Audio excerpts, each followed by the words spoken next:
If you didn't know, or didn't care, there was a Game Awards last month. Called the Game Awards. I know, they're really blowing you away with such catchy titles.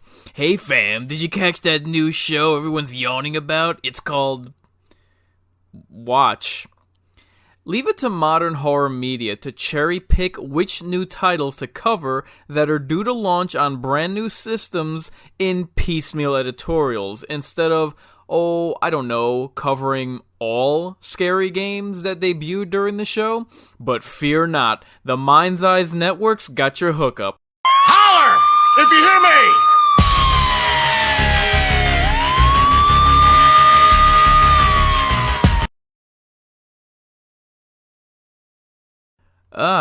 An infection of undead created by worms.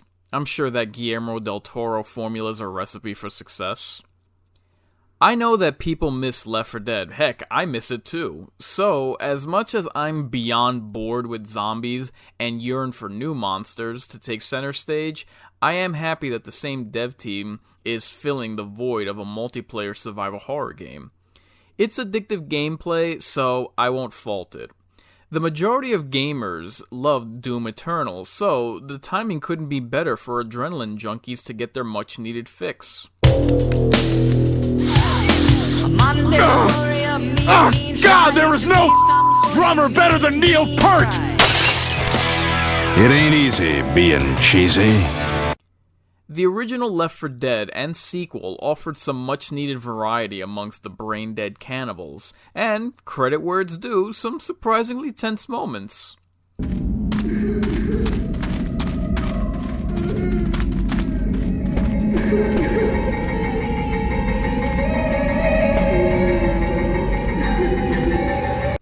So, after a 12-year hiatus, I'm genuinely interested to see how they're going to shake up the survival experience. What the hell? Cover me! Callisto Protocol, on the other hand, will be shown no such courtesy. This is another spiritual successor by the same creator of a classic game from yesteryear. The Left 4 Dead creative team are making Back 4 Blood, and the Dead Space co-creator founded the team behind this.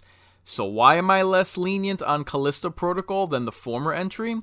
Because to me, with the premise of splitting worlds open for the sake of mining, Dead Space had set the stage to unleash an unknown and unique evil locked within a planet to pave the way to present an all-new threat to the galaxy. So what does Visceral Games do? Why, frankly, blow this golden opportunity and resort to the lazy route with space zombies. It's like The Thing and Alien. Inventive, no? And this new game just looks like more of the familiar. Same premise, different decade. Oh, but rehashed material. In a prison. So it's The Thing 2011 meets Alien 3. I understand that it was a cinematic trailer with no gameplay, and I honestly feel for fans since they went the entirety of the last-gen console cycle without a Dead Space entry. I do like the first game. You'll remember I recommended it in my Halloween 2020 playlist. This franchise, though, dropped off a cliff since the first sequel, and there isn't anything in this trailer that has me excited for what's to come. Oh man, color-coded glow sticks affixed to the body. I hope it's based on emotional state so that they can rip Resident Evil Revelations 2 all the way off. What's this? A predictable jump scare for eye-rolling effect?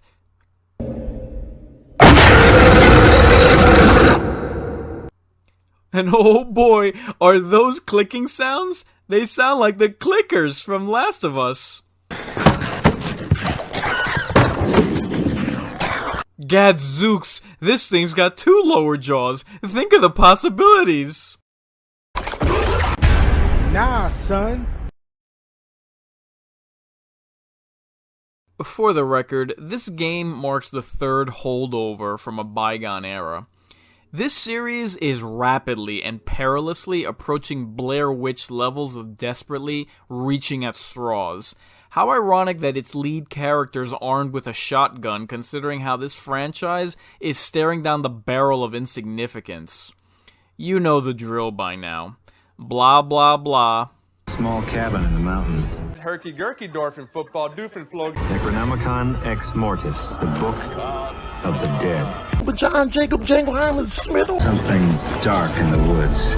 Macaroni, Macklemore, Macarena, Girlfriend Chainsaw. I've admittedly never been a fan of this series. Or a fan of anything Sam Raimi. Shut up. However, to me, the best thing that has come out of this brand in recent memory was the 2013 reimagining that not only serves as a blueprint for how remakes should be handled, but tragically went unappreciated by the fan base because no Bruce Campbell!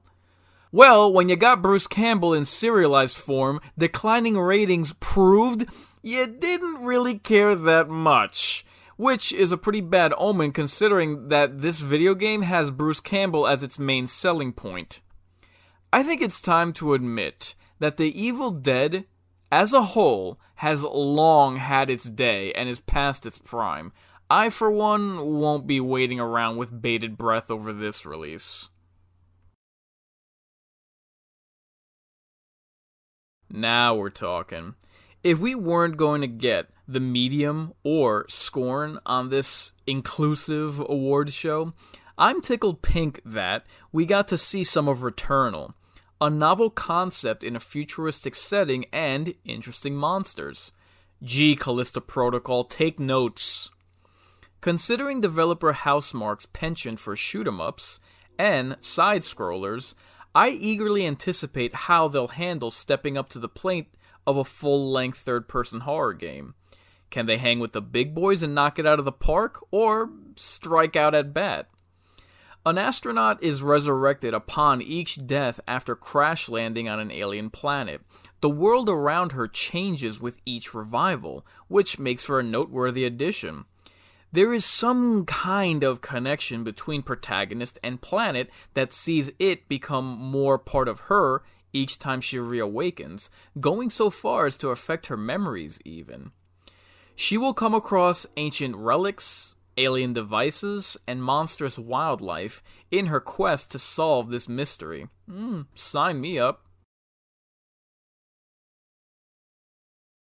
Be still my beating heart on.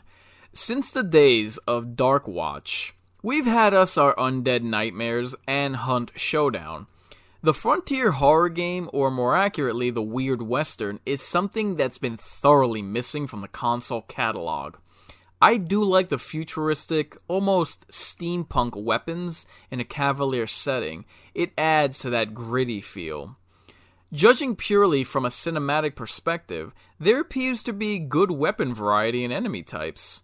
The gunslinger's got more than one trick up his sleeve and plenty of hombres to use for target practice. I'm wondering what archetype our hero will assume. Lawman who's a shantytown's only hope against a tide of unholy fiends? Is he a gun for hire, contracted by a higher power with knowledge of this scourge upon the plain fields? A reclusive bounty hunter doling out his own brand of frontier justice?